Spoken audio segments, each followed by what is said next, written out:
Сегодняшний урок мы проводим опять в поле. Урок посвящен обзору вот этого маленького гоночного самолета.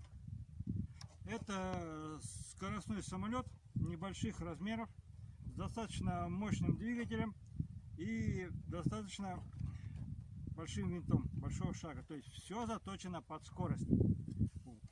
Здесь вот у него есть такой отсек батарейный, куда установлена достаточно мощная батарея 2200. С этой батареей центровка нормальная и полет достаточно быстрый. Здесь вот установлен достаточно мощный двигатель.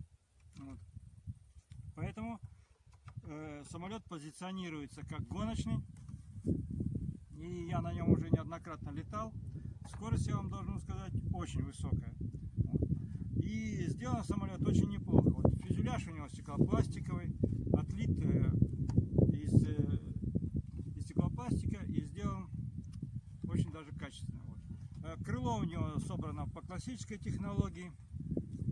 Сделано из бальзы, обтянуто пленкой, как вы видите, красивой такой пленкой. Рудер тоже сделан по классической технологии, из бальзы обтянут пленкой. И рудер тоже сделан из бальзы. То есть вы видите, какие у него небольшие поверхности рулевые, вот, достаточно маленькие и тоненькие. Почему? Потому что скорость этого самолета достаточно большая, и на большой скорости совершенно не нужны такие большущие лопаты, как на 3D-шных самолетах, которые выполняют пилотаж. Этот самолет называется «Космический ветер». Грубо говоря, это почти полукопия настоящего гоночного самолета, который существовал в действительности. И показывал неплохие результаты. Если вам будет интересно, вы можете пошариться в интернете. И в интернете вы найдете достаточно много информации по реальному самолету «Космический ветер». Сделан он, конечно, очень даже неплохо, очень красивенький такой самолет. Шасси у него из алюминия, укреплены на двух винтах шасси. Есть обтекатели колес и резиновые колеса тоже очень неплохого качества. Но одно маленькое но. Вот эти вот резиновые обтекатели и красивенькие колесики совершенно не приспособлены для взлета с травы. С травы он взлетает очень трудно. И неоднократно были случаи, когда при посадке он героически капотировал. Но пока повреждений нет. Пока все хорошо у меня. Для того, чтобы разгрузить мотор по тепловому режиму, я увеличил площадь обдува его. Здесь вы видите отверстия, которые непосредственно прямо воздух попадает в мотор. Здесь тоже небольшое отверстие.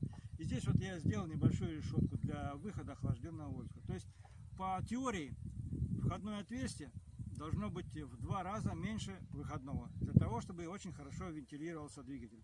То есть при больших скоростях, при больших оборотах двигателя, он, грубо говоря, работает на пределе тепловой нагрузки. И сколько я не летал на нем, двигатель все время был горячий. Не сказать, что жутко горячий, но достаточно горячий. И поэтому для гарантии я наделал еще отверстий, сделал еще отверстие для выхода охлаждающего воздуха. Такой самолетик. Разбирается он тоже очень даже неплохо. 2 крыла у него неразборные, они просто пристыковываются и закрепляются на 2 винтах. И все, собственно. Привод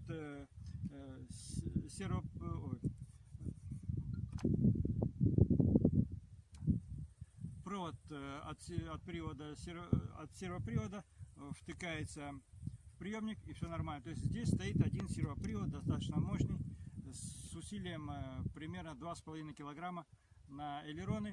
И примерно такие же мощняцкие сервоприводы стоят на элеватор и рудер. Почему? Потому что на большой скорости, несмотря на такие маленькие, скажем так, рулевые поверхности, возникают достаточно большие усилия. На сегодня мы окончили наш урок в поле. После моего выступления я приведу кадры дополнительные, как я его собирал, как я его настраивал и как летал. Естественно, я не удержался, я сделал другой дизайн. На самом деле, когда этот самолетик пришел мне по почте, он был достаточно блеклый. Но я постарался, сделал вот его таким красивым и очень заметным, как сверху, так и снизу. Ну, на этом до свидания, наш урок окончен.